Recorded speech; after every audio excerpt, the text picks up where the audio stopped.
En 2022, fais ce que tu veux. Tant que tu fais de mal à personne, fais ce que tu veux. Et surtout en dessin, fais ce que tu veux. Et si t'arrives pas à faire ce que tu veux, ben apprends. Ça tombe bien, l'artiste autodidacte est là pour ça. Donc fais ce que tu veux, c'est un conseil simple à énoncer, mais c'est pas si facile à suivre. Bah déjà, il faut savoir ce qu'on veut. Il y a tellement de possibilités, tellement de médiums, tellement de styles, tellement de projets qu'on peut être tenté de tout faire. Et je sais que perso, je peux être capable de ça. Je peux rapidement me laisser entraîner si je vois un truc super chouette sur internet, j'ai envie de faire pareil. Le problème c'est que quelques heures après, je vois encore autre chose et puis ça peut donner envie de faire encore pareil. Donc il faut réussir à canaliser tout ça. Essayez de commencer par une chose précise. Un type de projet, un style, un médium. Et il faut essayer de s'y tenir pendant un moment. C'est vraiment important de s'y tenir. Il faut le temps de progresser dans ce domaine particulier. Dans ce domaine précis-là du dessin. Le temps de voir si ça plaît. Le temps de voir si le processus plaît.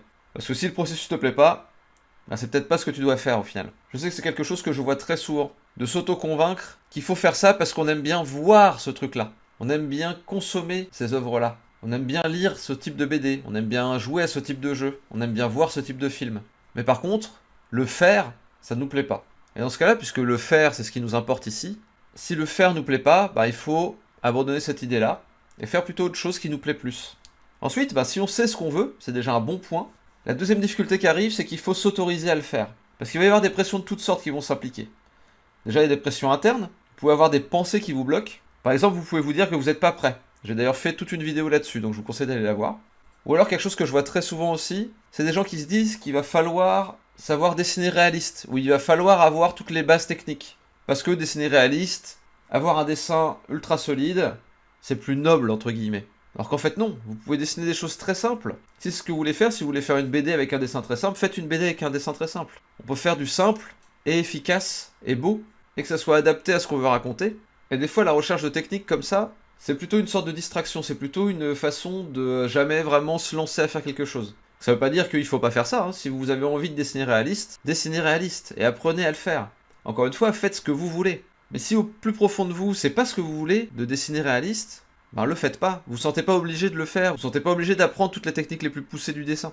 Apprenez peut-être le volume seulement, parce que le volume, ça va vraiment vous donner une liberté très très forte dans le dessin. Mais à partir de là, vous pouvez rester très simple, il n'y a pas de problème. Peut-être que vous, ce qui vous intéresse par-dessus tout, c'est plutôt la lumière, la couleur. Et dans ce cas-là, concentrez-vous là-dessus.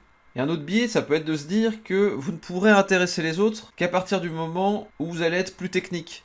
Ou alors, ça va se passer dans un autre univers que celui qui vous plaît. En fait, c'est pas vrai. Tout ça, c'est des points de distraction, des peurs. C'est des tours que vous joue votre cerveau pour vous éviter de faire quelque chose de difficile, qui est de faire le truc que vous voulez. Il y a toujours des craintes de pas plaire, des craintes de se tromper de chemin. Mais il faut voir qu'il n'y a pas d'art plus noble qu'un autre, on va dire.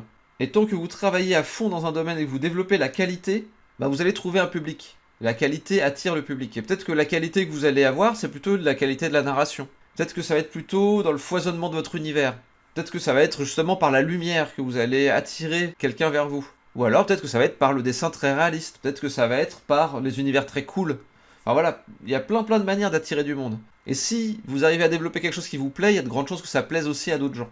C'est juste qu'après, il faut les trouver, ces autres gens.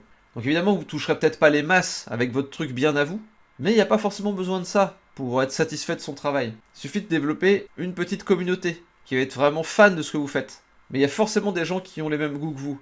Vos goûts, ils se sont développés parce que vous avez vu des œuvres, parce que vous avez vu des choses qui existaient déjà avant vous. Ça veut dire qu'il y a déjà des gens qui ont apprécié ça. Il y a certainement des gens qui apprécient les mêmes artistes que vous et qui peuvent devenir votre communauté.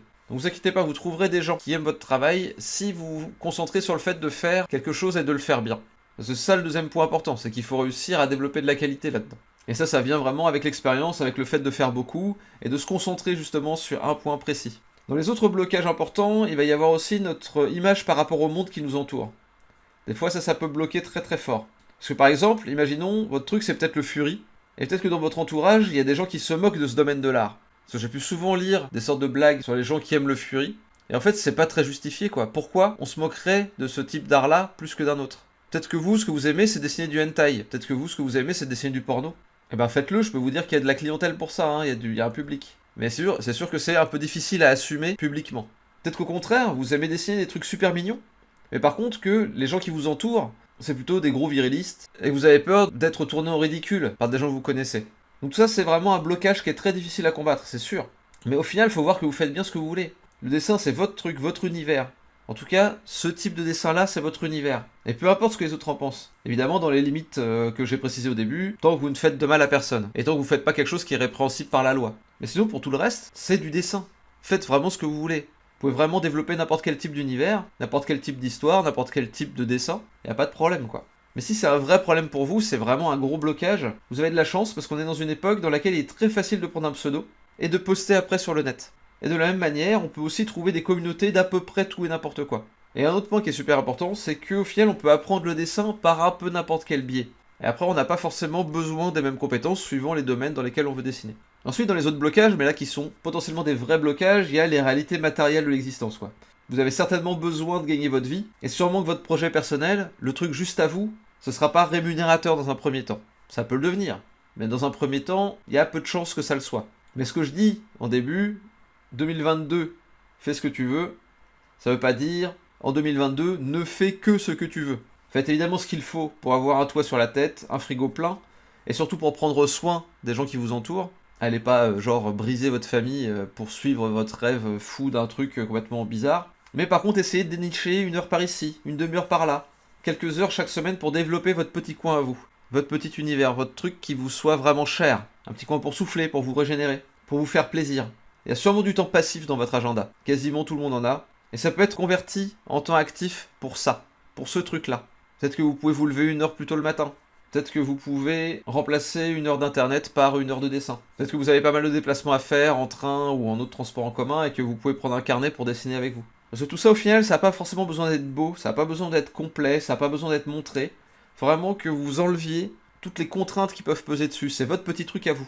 Et après, peut-être que ça, à terme, ça pourra être beau, complet, et ça sera montré. Mais dans un premier temps, c'est juste pour vous. C'est votre truc. Donc voilà, c'est quelque chose que je vous souhaite pour cette année. Ouvrez cette petite bulle dans laquelle vous faites votre truc à vous, pour vous sentir bien. Et qui sait, en le postant plus tard, peut-être que ça plaira à d'autres. Et peut-être que vous pourrez faire ça à plein temps. Et si c'est pas le cas, bah au pire, vous aurez juste passé un bon moment, et vous aurez développé cet imaginaire-là. C'est ça aussi la grande force du dessin, c'est qu'en dessin, vous êtes libre de tout, vous contrôlez tout ce que vous faites, et c'est au final bien plus épanouissant et bien plus créatif que la plupart des activités qu'on peut trouver comme divertissement habituellement. Donc voilà, j'en profite pour vous souhaiter une bonne année à toutes et à tous, je vous souhaite le meilleur, que vous ayez des petites et grandes joies, que vous ayez la force de surmonter les difficultés, et je vous souhaite de progresser en dessin, bien évidemment, avec l'artiste autodidacte ou par vous-même. Donc on se retrouve la semaine prochaine pour une prochaine vidéo du mardi. D'ici là, dessinez bien, et à bientôt. Ciao, ciao.